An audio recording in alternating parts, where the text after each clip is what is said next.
Alors, sur le jeu de PUSD Trader, on peut voir comment l'évolution du marché a vendu notre zone de vente, ok, pour la semaine passée était bien sûr en avant identifiée.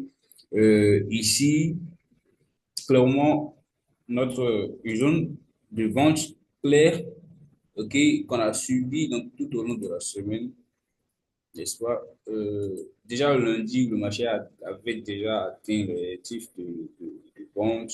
Voilà, c'était notre zone de vente, n'est-ce pas?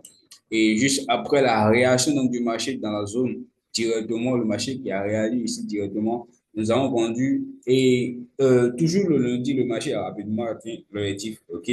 Et a repris avec une hausse, ok? Directement, on a repris avec la hausse, avec les annonces économiques, tout ça, qui a joué mais quand même, nous avions atteint l'objectif de la semaine. Ou bien, alors, on a vu qu'au cours donc, de la semaine, beaucoup de choses sont passées où le marché a effectué assez de prises de liquidité. Et je vous rappelle, n'oubliez pas que nous étions en fait dans une zone, sur un niveau majeur. Nous étions sur une zone majeure pour un swing, ce que j'ai pu réaliser. Et j'ai donné le côté fondamental, j'ai donné tout ce qui va actuellement sur le GPUSD et tout ce qui soutient la baisse du GPUSD sur un long terme. Aujourd'hui, rien n'a encore changé. Rien n'a encore changé. OK?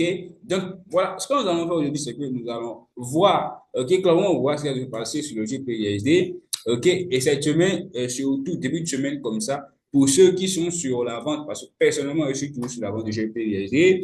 Et voilà, OK? Donc, le marché, en daily, on avait identifié la tendance daily. Et juste aujourd'hui, le marché tient, hein, ça tient, voilà, cette tendance daily qui tient et qui va continuer, forcément continuer, d'accord, de jouer, OK? Donc, voilà un peu ce que nous avons sur le GPUSD.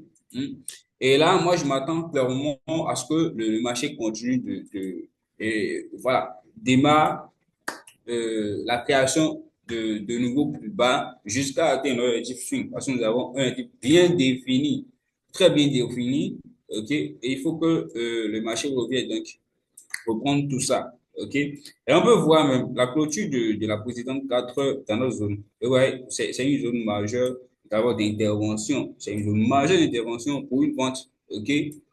Pour une vente, c'est d'abord une zone majeure d'intervention et là, on peut voir comment le marché a réagi.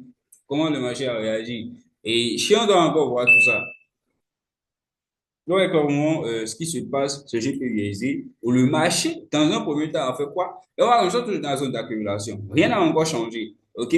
Le marché, d'abord, dans un premier temps, a baissé. OK? On a baissé jusqu'ici. On repart donc casser le haut donc de la zone d'accumulation, on revient ici et on fait une réintégration parce que nous sommes toujours dans cette réintégration directement, vous voyez la structure. Pour quelqu'un qui, sur cette structure, voit directement, il sait que, voilà, quand nous avons un marché qui fait ceci, alors on casse, un marché qui fait ceci, excusez, quand nous avons un marché qui revient, qui fait ceci, on fait ceci, bas de l'accumulation, on repart tester plus haut et on revient directement, c'est que le marché va baisser.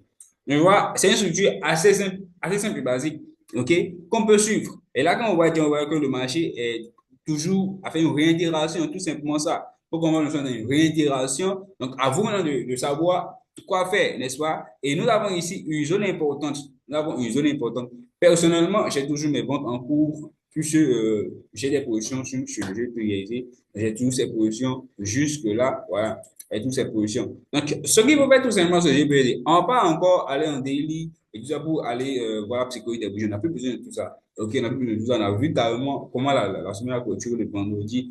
Tout ce qui importe, c'est que la zone tient. Le niveau majeur, ok, pour l'évolution, suit à la baisse, ça tient. Donc, on poursuit l'information là, tout simplement.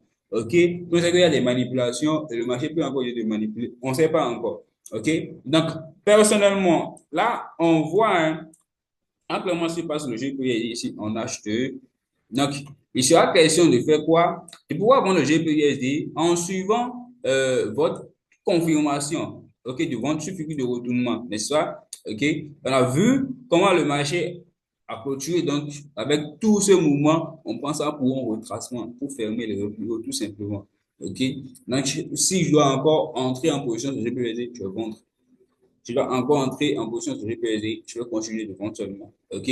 Seul scénario pour invalider la vente ici, pour invalider la vente et peut-être suivre une hausse court terme sur le GPSD sera donc quoi? La cassure donc de la zone, aller chercher plus haut et on revient donc dans cette zone pour fermer avant une reprise haussière. Là, on sait que le marché est revenu donc fermer l'OBI, ces zones de liquidité, on revient fermer et directement on reprend avec la hausse. OK? Donc, je pense que c'est une structure assez simple qu'il faut comprendre. OK? Donc, il y a ici l'incitation à l'achat. Ils incitent à beaucoup, il y a assez d'incitation à l'achat sur le GPSD. Il faut faire très attention, il faut faire très attention avec le truc sur le GPSD cette semaine. Voilà. Tant que nous avons l'information swing valide, nous allons juste continuer de vendre le GPSD. On ne va pas du tout s'embrouiller, ok? On ne va pas s'embrouiller, on continue donc de vendre. Donc, pour celui qui va donc essayer de trouver un point d'entrée beaucoup plus sûr, ok, sur le GPUSD, je vais lui conseiller quoi? Je vais simplement lui conseiller d'attendre, d'accord? Un retour de prix, ok? Un retour de prix comme ceci dans la zone, voilà, que le marché aille tester cette zone et vendre directement. OK? Parce que souvenez-vous que nous avons ici une zone majeure. Ainsi, nous a donné ici une zone majeure. Et on s'est basé sur ça pour vendre. OK? La semaine passée, hein, pour vendre la semaine passée, on s'est basé sur ça. Voilà. C'est basé sur ça pour vendre la semaine passée. Donc, pourquoi pas un retour possible? Il y a un retour possible dans cette zone que le marché peut donc décider de faire, aller tester et ce sera l'opportunité de vendre directement ici et après pour une baisse. Ouais, de la même façon, il y a également une zone plus bas où le marché peut toutefois, après cassure, revient tester ici, à tester et vendre directement. Et soit, donc, ce qui représente encore une zone de vente. Donc, les gens ne sont pas forcément obligés de vendre aujourd'hui. Je peux toutefois attendre une confirmation plus bas. OK, une réintégration, comment une réintégration pour pouvoir vendre. OK, mais tous ceux qui sont déjà sur vente swing depuis ce semaine passé, on maintient tout simplement et on poursuit en fait. Parce que quand vous vendez, avec un actif swing, c'est-à-dire vous avez pu minimiser le risque, vous minimiser le risque suivant l'opportunité. C'est ça, en fait, quand vous êtes sur un swing, il faut savoir minimiser le risque suivant l'opportunité. Quelqu'un qui fait du scalping il ne va pas prendre le même risque que quelqu'un qui fait du swing. OK? Il faut pouvoir faire cette différence. Il faut pouvoir accompagner votre risque de l'opportunité que vous avez.